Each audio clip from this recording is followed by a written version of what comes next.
RJ, he was really on a pretty hot streak there from the perimeter up until the finger injury at Syracuse. And Yeah. struggled since then. Is the finger still bothering him, or is he just now just kind of in a little bit of shooting form? He tells me that it does not bother him, but he does have tape on it. And so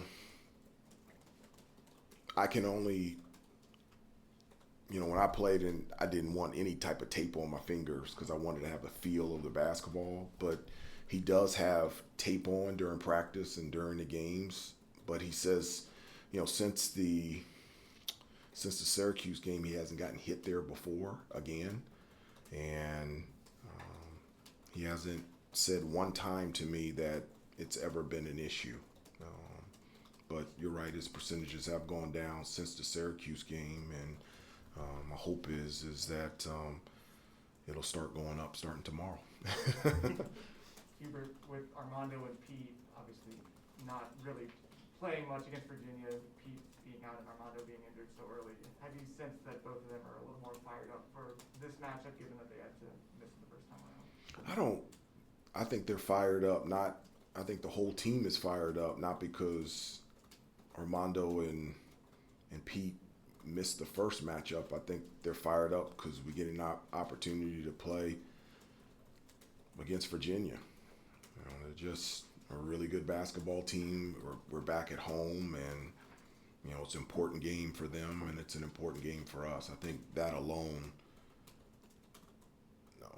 has our guys really excited. I was going to ask on the teleconference. They cut me off, but do you talk to your team? I was going to ask this before. On a what conference? The teleconference on Monday. Oh, okay. They ran. They ran So rolls out. I meant to ask this before the last game, but have you talked to your team, or do you talk to your team about like these games as kind of a must-win to get to the tournament? Do you mention that at all, or is it all just single game, focus on what's ahead of you? It's all single game.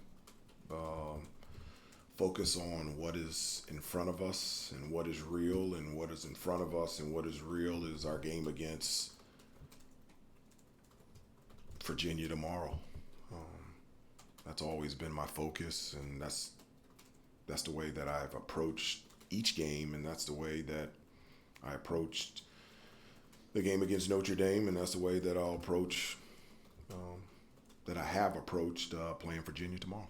Do you think the players innately kind of realize the situation they're in with having to kind of win? I don't know what situation are you talking about, because when you start mentioning like must win, my definition of must win is you must win. So like the NCAA tournament, if you lose, your season is over. In the ACC tournament, if you lose, you are no longer able to play in the ACC tournament. And so I use terminology and communicate with them. I'm straightforward and direct, and it's a very important game for us. But it's a very important game for us because it's our next game, and our next opponent is Virginia. Hubert, sorry, it's always happened to. This might be overly technical or dorky, but No, it's okay. the other night in South Bend, with the way Notre Dame was doubling Armando, it seemed like the baseline guy was already there before he caught the ball. I mean, but the stuff you found with Pete, sort of in the high post a little bit, the lobs over the top, like. Does that look there, moving Pete up there, does that give you maybe something different to try to attack these double teams with? Did you find something there maybe with that look that could benefit you the way these teams are defending? Well, it did help, Pete against Notre Dame, he led our team in assists. Yeah. And, when they double team Armando, and specifically in Notre Dame, they were coming from the baseline. And so you treat it the same as a as a double team on the perimeter. You got to find an open spot, and I felt like Pete did a really good job of finding open spots, particularly at the high post at the top of the key or the free throw line area, to be able to make a play. You know, one of the things, I don't think anybody shot the ball well, but Pete did. You know, he had 5 assists. You know, he had a season high 5 offensive rebounds, and his ability to pass in that area really helped us out. And because of his size, to be able to throw it over top to Armando, I thought was really good. And so that's something like moving forward that we've talked about and we will definitely use. But at the end of the day, put 2 guys on somebody is open, and we had open shots from the perimeter, and we're going to have to hit them. It's just, That's what it boils down to. it is what it is. We're going to have to make some outside shots. And we have had wide open looks, and we're going to have to make them. You know, very rarely can you win a game in conference on the road shooting, what did we shoot from Notre Dame? 33%. Shot 8% from the three-point line. Right. So tomorrow against Virginia, we're going to have to knock down some outside shots. Hubert, what do you feel like the team took from the first half against Notre Dame that they'll apply tomorrow to prevent that kind of slow start that you talked about, you know, not being pleased with their energy in that first half and not even being able to coach basketball because he was coaching that one? Yeah, you know, in the first half, I thought we were really good defensively. I thought we made some mistakes that allowed them to be able to score, but I felt like our inability to be able to score impacted our energy and our effort and our mood. And that's one of the things that, you know, I talked to the team about after we played Notre Dame, is that can't impact our energy, our effort, whether our shot is going in or not. And that always has to be a must. And maybe they were a little nervous. I'm not sure, but in the second half it changed. And it changed from the start of the second half, and it made a huge difference in us. And with even before the 16-minute mark, it was a 1-point game where it was tied. And I really felt like it was because of not focusing on us missing shots, but raising the level of our intensity on both ends of the floor. How much do you think it helps your team to punch through a close game like that this week, especially the way things have gone? I just thought it was huge. You know, prior to Notre Dame losing 5 out of 6, I'm sure confidence was wavering, a little fragile. And then you've got to go on the road and play against a Notre Dame team that I think is extremely dangerous. And to come away with a win when you didn't shoot the ball well offensively, I think is tremendous encouragement to them. You know, one of the things I always tell them is, you know, let's check 3 boxes: defense, rebounding, and taking care of the basketball.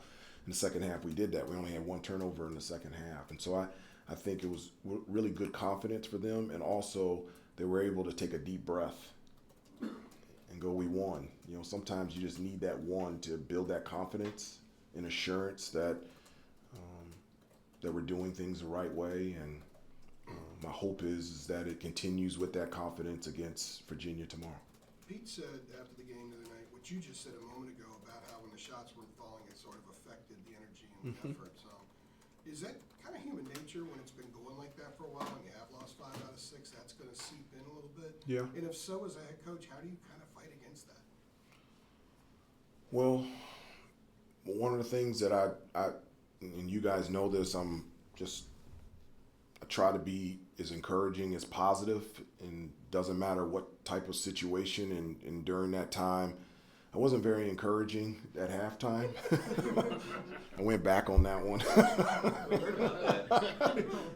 I wasn't. I was encouraging from a different direction, okay? But it is, you know, I felt that. I felt, and I have felt through the course of this season, our guys playing with added weight. I really do. I think the added weight of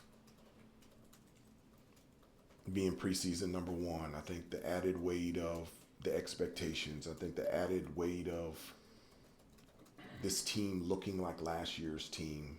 The added weight of, oh, you guys lost 4 in a row.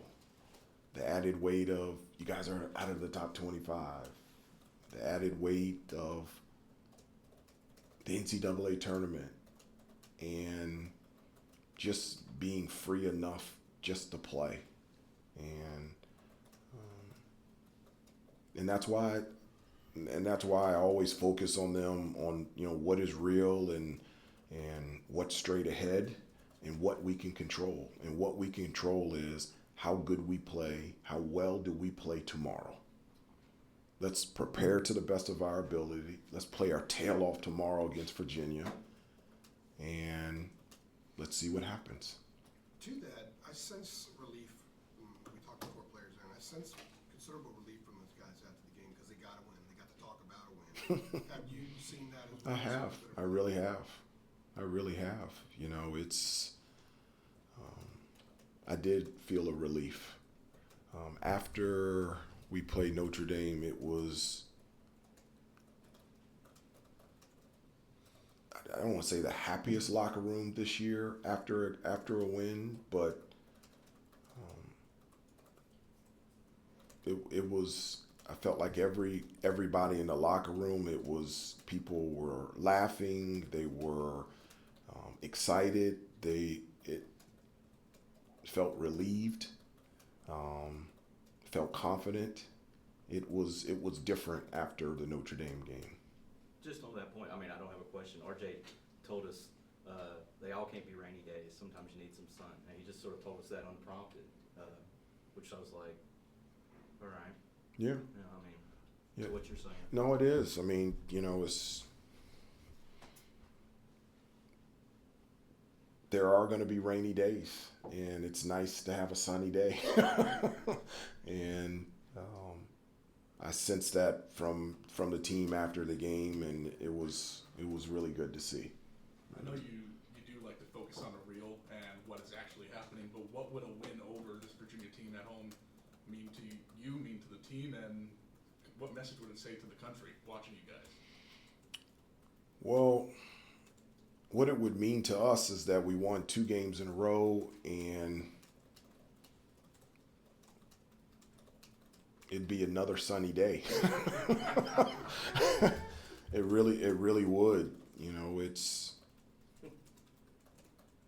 just would be really good for us. And but other than that, nothing more than having a chance to compete against Virginia and being fortunate enough, if we do, to be able to win, to be able to see the smiles on the guys' faces, and to see 2 things. One, the confidence to grow, and more relief. I think 2 things. And so that would be really good to see. Looking back at the first Virginia game, what was it that Jalen was doing, particularly in the first half, that was so effective? And do you anticipate using him, obviously not to the degree that he was used at Virginia, but do you anticipate using him sort of in that vein, same vein tomorrow? Yeah, he was really good. You know, he gave us, you know, when Armando went out, you know, he gave us an option to be able to score consistently down low on the post, and he was really good. You know, where he was able to catch the ball, where he was able to score. I don't remember Virginia even double teaming him. They'll double team him now. And because I felt like he was really good, Virginia changed their lineup midway through the second half, and they went small. And that's where they were able to take the lead. And they put in more, you know, Vanderplas, he's a big, but he's a perimeter player, and they played small. And we really struggled with that, particularly on the defensive end. And so Jalen did play really well, and my hope is he plays again really well tomorrow. Hubert, to that point, it looks like that's the lineup they've used ever since that game up there. It does. It They does. Shedrick out, right? Yeah. And they've gone with Vanderplas Mhm. and Jalen Gardner. Notre Dame wasn't huge either, and one of the guys was telling us that one of the emphasis was 3, 4, 5, just crash the offensive boards. I mean, this looks like another game where you'll have a size advantage at every position if they stick with that. I mean, is that send them to the offensive glass again like they did? Well, every game, I mean, that's something we emphasize all the time. 3, 4, 5 get to the offensive glass, and for the first part of the year, we just outside of Armando, we just really have a presence of getting second chance opportunities. Obviously, against Notre Dame, that was a huge piece. You know, when you don't shoot the ball well from the outside, you've got to get steals, you've got to get to the free throw line, or you need second chance opportunities. So we got to the free throw line, we got second chance opportunities, we got 18. Whether Virginia plays a small or big lineup, because Virginia is so good defensively, you need more cracks to be able to score. And so offensive rebound is going to be a huge key for us. We have got to crash the boards and get second chance opportunities. So whether they play small or big, 3, 4, and 5 have to get to the offensive glass. It's just going to be huge for us tomorrow. This question's not necessarily for Virginia, but what does an ideal offensive possession look to you other than scoring, getting a good shot? Anything else you want to see? I mean, I'm taking away your obvious answer there. Anything else you want to see? No, you haven't. Is there anything else you want to see on offense possession, your offense, that is the key to that? Look, I want to score points in the paint. I always tell the guys that, you know, we want to dominate points in the paint. We want to attack the basket through post penetration and offensive rebounds. Plain and simple, period, the end. I like Armando close to the basket, being able to score, get fouled, and ones, help us get into the penalty. I like when our wings attack the basket through post through penetration so that they can score, so we can get fouled and we can get to the penalty and get to the free throw line. I think we're really good when we attack the basket. That's what I want. We look for that all the time. That's our first option, is to be able to score around the basket. We want to dominate points in the paint. Period, the end. It's been probably the second half of the season has been very difficult to get there. You know, with Armando having at least 2 to 3 players around him, with 2 to 3 players staying in the lane, helping off some of our players, it's very difficult to get there. And so in order to do that, we've got to get out more in transition. We've got to get second chance opportunities, and we're going to have to knock down some perimeter jump shots to be able to loosen up. But I want to score at the basket. That's the higher percentage shot, and that's where I want the ball to go. You've got time for one more question, please. Hubert, you obviously understand shooting, obviously, from your career as a player, and Coach Lebo, obviously, effective shooters. This group, is it shooting selection that is an issue? Is it a mental thing at this point with the outside shots not falling? I mean, because obviously they've proven they can hit them, but in big moments. But can you put your finger on anything now? Or is it just one of those things that it's in their head now? Well, I think that sometimes it is shot selection. Yeah. I do. In large part, I don't think it's that. It could be confidence is wavering a little bit, but there also there's some times that the ball just doesn't go in. I have not seen anybody, with the exception of Pete, that I've seen from like a technical standpoint that I've mentioned to the guys. I tell Pete all the time, if you can just get a little bit more arc on it. I said, your shot looks great and straight, but it's flat. You have to get more arc on it to give it a chance. And so I tell them that. Talk to Caleb about shot selection, about this is a good 3, this is a tough 3. But at the end of the day, we've been wide open, and we just haven't been consistent in terms of being able to shoot the basketball. My hope is that I don't think, obviously, we're not a team that can make 15 threes like we did against Clemson, but I think we're a better shooting team than our percentages, but our percentages don't lie. That's where we are. We're last in the ACC, and but my belief is we're better than that. And my hope is in, the rest of the season we can shoot better because we're getting open looks. Coach, thank you. Thanks, everybody. Yep. Thanks, Hubert. Yep.